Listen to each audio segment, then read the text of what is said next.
Bonjour à tous, bienvenue dans cette vidéo. Aujourd'hui, une vidéo de test, le test du Redmi 9A que j'ai depuis à peu près une semaine. Donc voilà, on va commencer par le design. Donc, comme vous l'avez vu au déballage, c'est un dos en plastique un peu strié, ce qui fait que ça prend pas trop les traces de doigts, ça prend pas les traces de doigts. Donc c'est un écran goutte d'eau. Donc c'est pas un des plus optimisés au niveau des bords, mais bon, c'est l'entrée de gamme. C'est l'entrée de gamme Xiaomi, Redmi. Donc ça reste raisonnable. Donc c'est un téléphone qui est un peu épais. Il a une batterie de 5000. Mais vu sa taille, on s'en rend pas trop compte. C'est assez...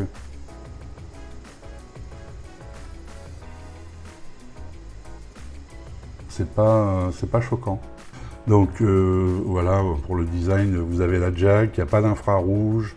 Bon, c'est pas du design, ça c'est sur le hardware, mais voilà, le tiroir SIM est ici. Donc deux SIM et une micro SD, donc 3 slots. Donc voilà, pour le design.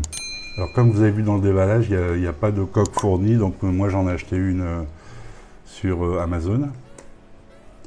Alors avec 3 verres trempés pour 5,90 €. Je vous mettrai le lien dans la description si ça vous intéresse. Bon, la coque fonctionne bien.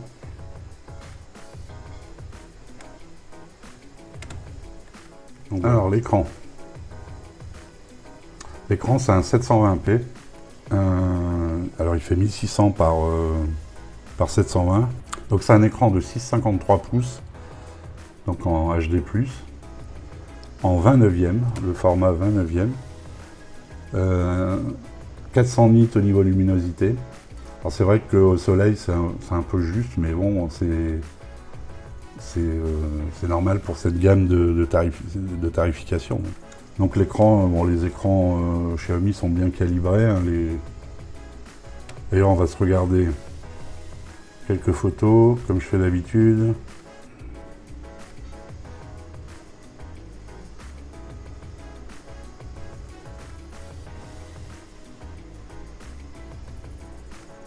L'écran est bien calibré, ça marche bien. C'est propre.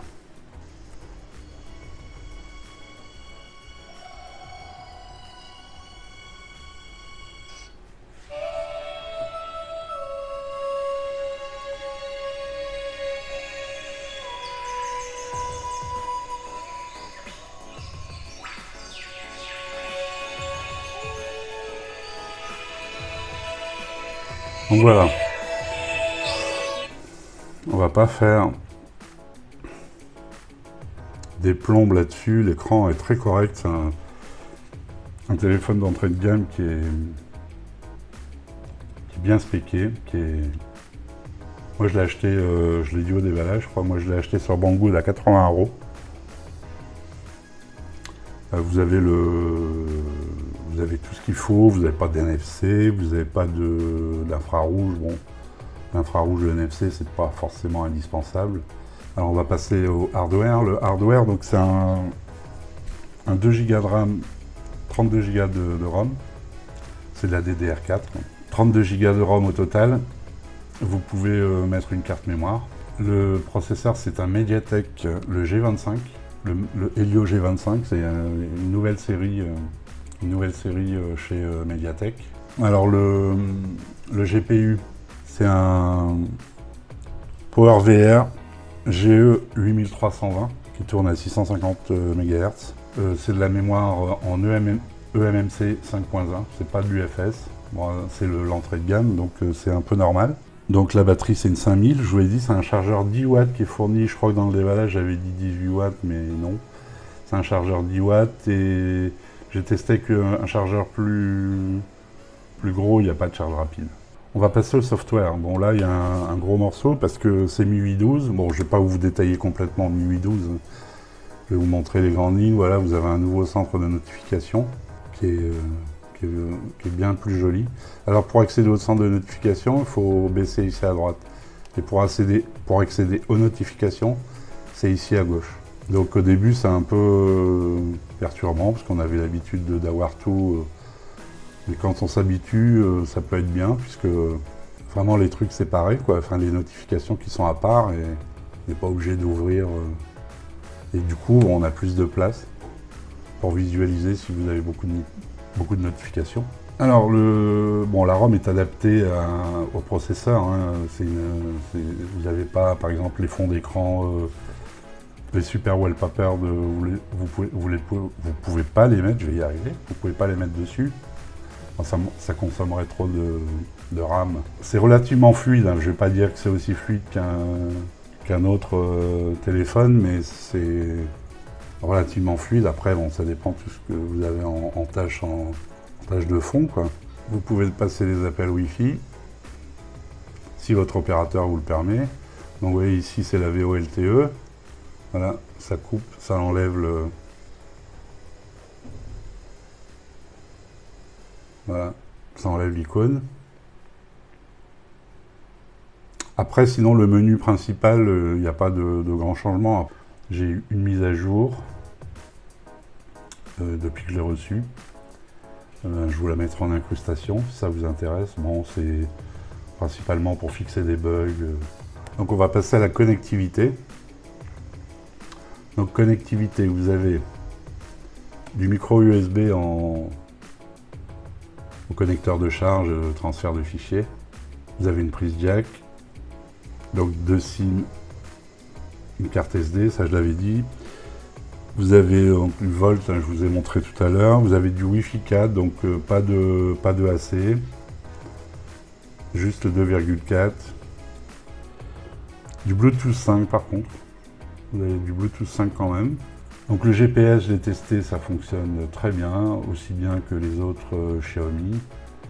Je vous mettrai une petite capture d'écran au montage si vous voulez. Donc on va passer à la photo. Alors il y a eu aussi un peu de changement dans le logiciel photo. Déjà on a le Pro tout au début. Vidéo, photo, portrait, et plus vous avez ici des options vidéo courte, accélérée. Alors si vous allez en photo par exemple, vous avez ici un nouveau menu donc, qui vous permet de choisir l'écran de visualisation. Bon, ici c'est le retardateur. Et ici, bon, la grille, le tilt shift.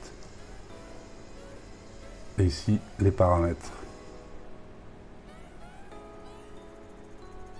Donc en vidéo, c'est pareil. Un menu avec le type de vidéo que vous voulez faire. C'est plus clair, hein. C'est vrai qu'avant, il fallait tapoter pour arriver au bon... Ici, bon, sur ce modèle, il y a que deux choix. Hein. 720 30 fps ou 1080 30 fps. Donc c'est simple. Vous avez quand même le menu paramètres pour accéder à des paramètres, à plus de paramètres, je veux dire. Donc voilà, je vais vous passer quelques photos que j'ai prises. Et puis on va se retrouver pour la conclusion, les plus et les moins.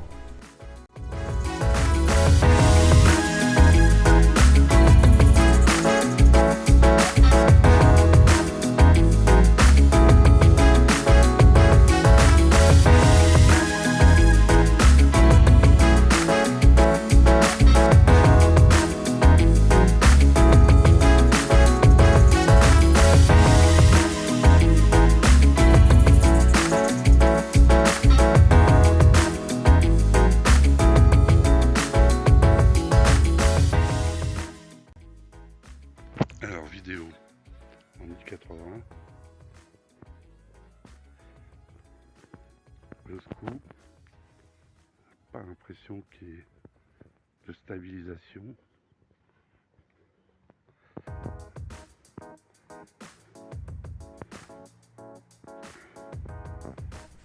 Alors les plus, les moins et ma conclusion. Ce téléphone, au vu de son prix, évidemment, je vais vous donner ma conclusion au vu de son prix. C'est pas c'est un téléphone que j'ai payé moi 80. Vous, si vous l'achetez en France sur Amazon, je crois que je l'ai vu à 99 euros. Allez, on va dire une centaine d'euros. Son prix officiel sur le Mi Store, c'est 119. Vous avez qu'une configuration pour le 9A. Cette année, il n'y a que du 2.32. Bon, là, au niveau de la fluidité, ça peut arriver qu'il y ait quelques lags parfois, mais c'est normal. Il n'y a que 2 Go de RAM, mais c'est largement exploitable, utilisable. J'ai remarqué, il est quand même complet, il y a les appels Wi-Fi. Alors il ne le précise pas sur les sites, sur les sites d'information, mais il y a une protection écran, moi je suis sûr. Donc je pense que s'ils avaient mis du Gorilla Glass, ils le diraient. Donc c'est peut-être un autre fabricant, il n'y a pas que Gorilla qui fait du traitement écran. Il y a une chose qui a disparu sur ce modèle et qui me chagrine, c'est que vous n'avez pas le clonage d'application. Moi j'ai un compte perso et un compte pour le site d'Insta. Et on n'a plus le clonage d'appli. Enfin, on l'a pas sur ce modèle. Là, je suis en train de tester je vais tester le Redmi 9. Sur le Redmi 9, il y est. Alors, application, là. Donc voilà, ici, on devrait avoir au milieu clonage d'application. On l'a pas. Donc ça, c'est dommage, mais bon, c'est pas non plus dramatique. Je pense pas que tout le monde l'utilise. Donc voilà, j'ai pas... c'est vrai que j'ai pas grand chose à dire. Vous allez me dire, je suis toujours content, mais les photos sont propres. Pour un appareil avec un capteur, les photos sont propres, dans des conditions de lumière, on va dire, normales, les photos sont propres. Évidemment, dès qu'on va vers l'obscurité, bon, ça sera moins propre, c'est normal, il y aura du bruit, etc. Donc si vous le trouvez à 100 €, moi je trouve que c'est un bon téléphone. On peut tout faire avec. Bon, les jeux, c'est sûr qu'au niveau des jeux, vous ne pourrez pas jouer à PUBG, Fortnite. Bon, Fortnite n'est plus présent, je ne sais pas si vous êtes au courant. Il y a un buzz avec Fortnite sur l'Apple Store. Il se lance en guerre contre Google. Contre Apple notamment et Google. Donc je trouve ce téléphone très bien à son prix. J'avais testé l'année dernière le 8A et je trouve qu'il lui succède très bien. Le 8A était bien, mais celui-ci l'est aussi. Vous avez quand même un processeur qui est un peu plus puissant que l'année dernière, il me semble. Je sais plus si l'année dernière c'était pas un Snapdragon 439 ou... Enfin, en tout cas en score en Bluetooth on était plus puissant. Je voulais pas montrer le score en Bluetooth. Alors on est sur du 90 188, ce qui est très correct pour un entrée de gamme. J'en ai terminé avec cette vidéo. Je vous remercie beaucoup de l'avoir suivi. Abonnez-vous, likez, tout ça, comme d'habitude. Merci, à bientôt. Ciao.